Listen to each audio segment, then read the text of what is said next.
Hello, AHLISA. Actually, good morning. Well, who am I kidding? By the time you're watching this, it'll be afternoon, early evening. What are we kidding? It is Monday, March 16th. Greetings from Lower Kenilworth. This, by the way, this little guy, this is Percy. Percy's the newest addition to the Unknown family, so say hello, Percy. Oh, look at Percy behaving. So here is your joke of the day. So, what did the dad coffee bean say to the kid coffee bean? This is me now pausing for you guys to call out answers because that's usually what we do. So, of course, the dad coffee bean says to the kid coffee bean, "You're grounded." Yes, again, I don't write them. So, hope you were well. Miss seeing you guys in class, but this will have to become our new normal for a little bit, which is fine. So yeah, you've got your assignment. Will come kind of after this little video. And yeah, hope all is well. Be safe, stay smart, and I'll see you guys in a little bit. Okay, bye. Okay, AHLISA, and we're back. So for today, we're going to talk about the experience for slaves as they first arrive in the United States. So, of course, this is called the Middle Passage, which we talked about as called the Middle Passage because it is the middle leg of the triangular trade. And then also for today, we'll kind of talk about a typical experience of the slave upon arrival, what typical working conditions were like on a southern plantation, comparing that to slavery in the North, in particular New Jersey. Um, and as you'll see, also included are a bunch of readings. So you have some readings from Solomon Northrop. So he was the gentleman who was a free man in New York, was kind of tricked into coming to Washington, D.C. He was a musician. When he was in Washington, D.C., he was captured, sold into slavery, and then was a slave for 12 years in Louisiana. And eventually, through the assistance of a white man, was able to get word back to his family in upstate New York, and they were able to come down to Louisiana and acquire his freedom. So Solomon Northrop is a fascinating story. It's the basis of 12 Years a Slave. So you can read that or you can watch that.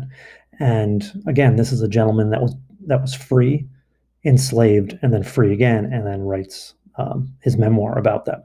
So you have two excerpts from him as well. All three of those readings have questions. Do not worry about those questions. Those questions are not homework.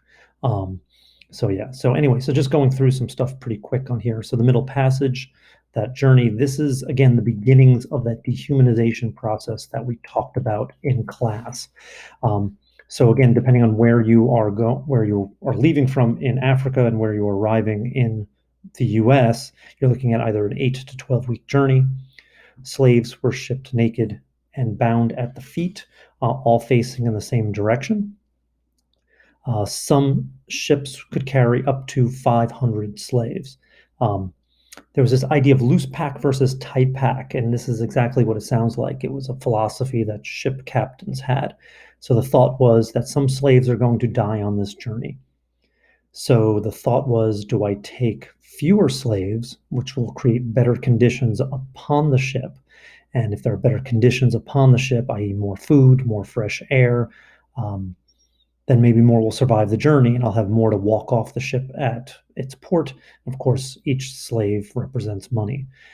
Then there's the other philosophy, which was tight pack, which is the idea that if I take more slaves, if I cram more in, I know more are going to die, but some are going to die anyway. So maybe since I'm starting with more, I'll end up with more. And again, that's more profit. They actually spent there's tons of research on this that people did at the time trying to figure out which way you can get the biggest profit from the slave trade.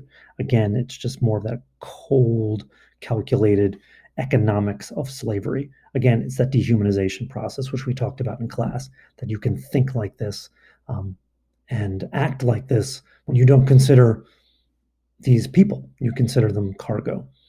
So in this, you're looking at anywhere between 8 to 24 inches of headroom. The easiest difference to calculate in your own head between loose pack and tight pack, loose pack slaves are shipped on their backs, and tight pack, the ship will stock slaves on their sides. Simple as that. Again, as cold and calculated. And again, 8 to 12 weeks. This is where you live 23 for 24 hours of the day. This is where you go to the bathroom. This is where you eat. This is where you get seasick. This is where you give birth. This is where you die. And of course, all chained to the person next to you. Um, and this was all, again, legal. The transatlantic slave trade is banned in the United States after 1808 as per the Constitution, which just means this now becomes illegal, right? And we talk about slave laundering and smuggling slaves in. We talk about Jim Bowie in that in class and things like that. Again, all part of the dehumanization process. And this is an image. Again, these were common images that these were made by shipping companies that would give, basically to their ship captains as to how to basically transport slaves. And so you can see there that each figure there represents an actual human being. And so those two images, those are two decks. So that top image would go right above the image below, again, at about 24 inches above. So you have like a shelf kind of situation there. And again, every square inch of possible space is being occupied to create the maximum profit from this industry. Upon arrival, slaves then are going to be sold and they're going to be inspected. So you can imagine how, again, dehumanizing this is to be standing naked in a foreign place, separated from your family, because most slaves are transported actually with people from their neighborhoods, people that they would have known, people from their communities. They're trapped there because they're going to be captured with family members. And this is when that separation begins. So this is when parents are separated from children, husbands are separated from wives. Yeah. And so, again, trying to maximize profit. So slaves are given a little bit of alcohol to kind of like brighten up their eyes, show a little bit of life. Heads are shaved, again, to deceive the buyer. This way you can't tell the age of a slave, so gray hairs disappear, bald spots disappear. Slaves are oiled up to convey muscle tone, to again make them look stronger, just like professional wrestlers do today, right? To make themselves look stronger, that type of thing. And again, every inch of slaves are inspected. Their mouths are pried open and poked and prodded. The thought being that how good the teeth are indicates how good the bone structure is of the slave. Um, Female slaves are inspected everywhere because female slaves are an investment, and a younger female slave could potentially produce, children. And so again, they are inspected, and you can imagine how, just having your body assaulted that way, out in the open in front of everyone, again, just how dehumanizing that is. And then upon purchase, right? Oh, and also, I'm sorry, tar is burned into the skin, any scars from travel, that type of stuff. And so then upon arrival, again, we talked about a little bit about this, and you've got this reading from Solomon Northrop, which will explain this, just like you have a reading from Solomon Northrop that talks about an auction, how a slave auction works. That slaves work from can to can't. So from when you can see to when you can't see. And everything changes because of the cotton gin. The cotton gin makes slavery incredibly profitable. So you can see from the image there, they had portable cotton gins that slaves could wear around their waists. They had cotton gins, that is a tabletop version of one. They had ones that were huge that you could hook up to a water mill. And so basically the way it works is you have seeds inside a ball of cotton. And so before, you'd have to pull the cotton apart to remove the seeds. It was incredibly labor intensive, and thus making it just not profitable because it just took forever to get a bunch of cotton ready for a textile mill. But now with the cotton gin, you basically throw the cotton in on top, you turn that crank. That crank then has some gears. The cotton then is pulled apart via the gears. And as the cotton is kind of pulled apart, as it's caught in those gears, the seeds then just fall to the bottom. As you can see, there's a little door there. The seeds then are gathered and they can be planted and you can grow more cotton. And so now basically all you have to do is just remove the cotton plant, move the cotton ball from the plant, and that's all you need now. So with that, slavery becomes quite profitable because now the only thing limiting your profits is how much you can actually bring in. And yeah. And so this is just a graph showing you a little bit about again, how cotton becomes king.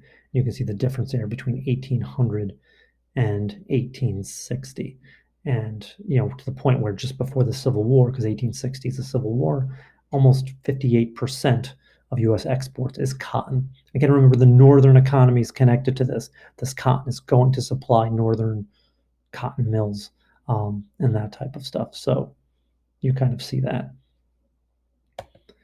And so slavery in New Jersey, which again, you have another reading that kind of talks about this. In terms of northern New Jersey, where we are, Maywood, the original name for Maywood, New Jersey, was New Barbados.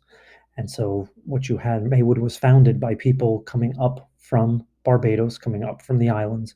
There was a slave rebellion there, so they needed to escape that. And so they came to Maywood in the late 1600s, founded Maywood, and when they did so, they came with their slaves. So New Jersey has a long history of slavery, and again, you'll read about that in that reading. Don't need to go into that in detail. New Jersey will pass a law, a gradual emancipation law, in 1804, and New Jersey is the last state in the North to do so. So we are the last state to actually free our slaves. And as you'll know from that reading, the Gradual Emancipation Act of 1804 doesn't actually free anyone in 1804. The law simply states that anyone born after July 1st, 1804, then is eligible for their freedom. And so, again, you then have to wait. If you're male, you have to wait 24 years. If you're female, you have to wait 21 years.